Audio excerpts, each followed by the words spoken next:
Welcome back to the episode of the BB Marketing Asia podcast. I'm your host, Joe Escobedo. Joining me today is Kelly Weber, who is the communications and brand lead at Refine. Thanks so much for being on the show, Kelly. Thanks for having me, Joe. Great to see you. Yes, absolutely. And so excited because today we're talking about how to double your engagement without doubling your efforts. And so you have an example you'll be sharing with us a little bit today. But maybe you take us through in terms of the context of the project. What was the reason you actually started it? Great. This is actually related to internal communication for a global firm. And through pulse surveys and colleague feedback, this is while I was on contract with them, they had found that colleague one felt that the communications team was too reliant on email. Two, a lot of the communication was broadcast style or one way. And three, we weren't meeting colleagues where they were at in terms of where they were to consume their communication and access it. So basically, more mobile, less email. So, with that in mind, the corporate comms team approached various internal communications platforms to see what was available out there that could really elevate our game. And after working with a bunch of fantastic vendors, the team decided on social chorus. So, this would be both the email capability of a Populo, but with the social and interactive ability of something that you're more used to from, let's say, Facebook, LinkedIn, or Instagram. Absolutely. I think we all have enough emails in our lives. So I think having a different option is definitely people get excited for it. So why did you pick that platform among all the different platforms? Like, Yeah, it's a great question. So I think everybody has way too much email in their life. So I think the reason the platform was chosen by the team was really threefold. So one, they offered a lot of great ways to communicate in ways that people consume communications today already. So it wasn't only email reliant. You could also use video, images, short notes, like much like a tweet. So just the ways and avenues for communication were far broader than what we had available at the time. Two, it was trusted and vetted by industry peers, which is always great. It's great to have a proof of concept and know how it's working elsewhere. And three, I think with anybody that you're signing up for a long-term partnership with, it was really also the support that we received and just how in depth they went into our comm strategy and planning and how passionate they were about helping us elevate our game. So those are probably the three main reasons. awesome. And I'm curious, how did you actually implement it within the organization? How did you get started? That's definitely a partnership between comm function and IT. Thankfully, with my seat in APAC, I was not a part of that project team that was led by our global corp comm head out of the US. But yeah, it was a full project, multiple stakeholders. Yeah, from my perspective, where I had to implement launch in APAC, it was seamless. So the team there did a fantastic job. Mm. Now, I'm curious to hear what were some of the feedback once you actually got it set up? What were people saying about this new platform that you rolled out? Excuse me. Shall I start with the positive or the negative? Either. So interestingly, some of the positive feedback was, wow, this is amazing. It's more social.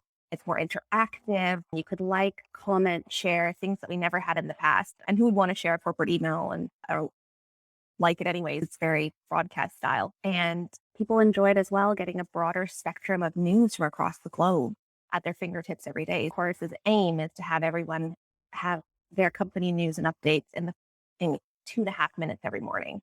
And that's a huge undertaking. Colleagues are excited about that. I think for colleagues that always read their emails and were always on top of their communication, we had said with social course, we'll be able to communicate with you less. And some of the feedback was, you're not communicating any less with us.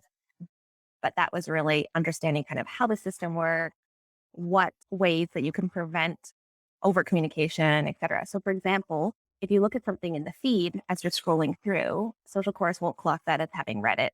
Once you open it, they will. So, if you've done a campaign to send something to colleagues that to only to colleagues that haven't seen it, that person that scrolled through noted the headline, understood what's going on, and kept going, they'll still receive the email. So obviously, like with any large change at corporate, there's a bit of change management and extra communication needed around that to make sure colleagues didn't feel we were continuing to inundate them with things they didn't want to be receiving. Interesting. And I guess one of the biggest challenges once you develop or implement such a system, how do you sustain the momentum? How do you keep people on the platform even when after the launch?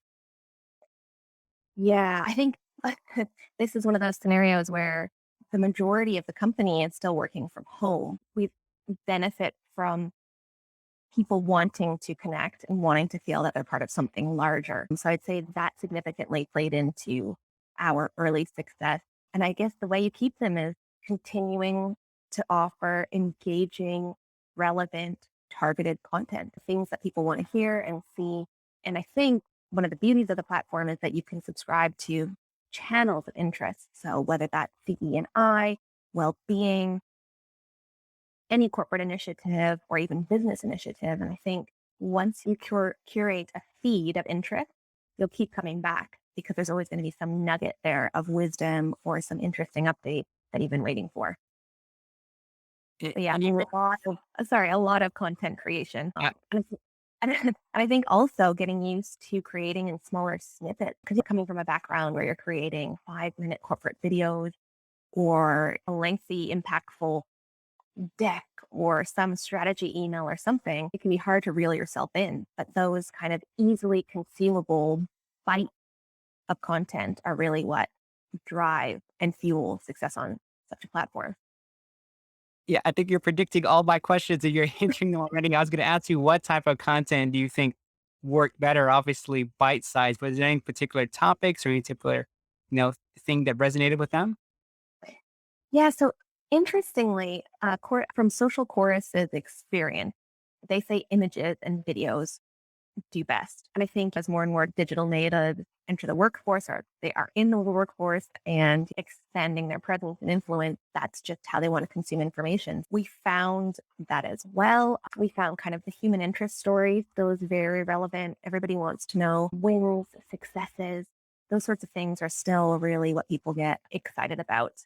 I think we started also playing around with kind of colleague created content, so asking colleagues to be part of the process, doing something like this, we called it the radio, not a podcast per se.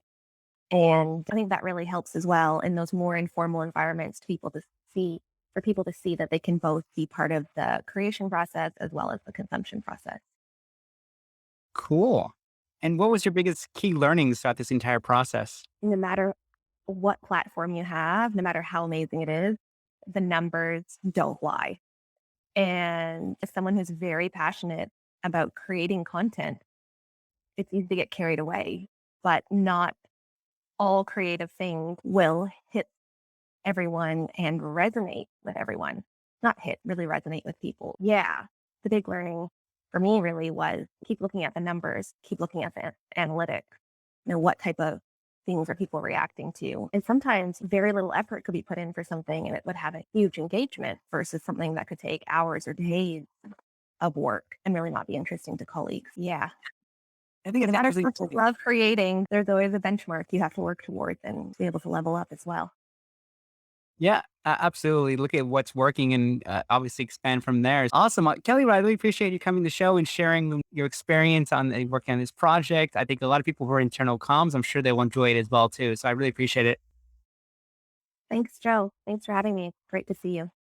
My pleasure. Thank you guys so much as always for watching, listening to today's episode. If you enjoyed it, which I'm sure you did, feel free to share with all your colleagues, your bosses. I'm sure they will find this very helpful. So thank you guys so much, and we'll see you on the next episode.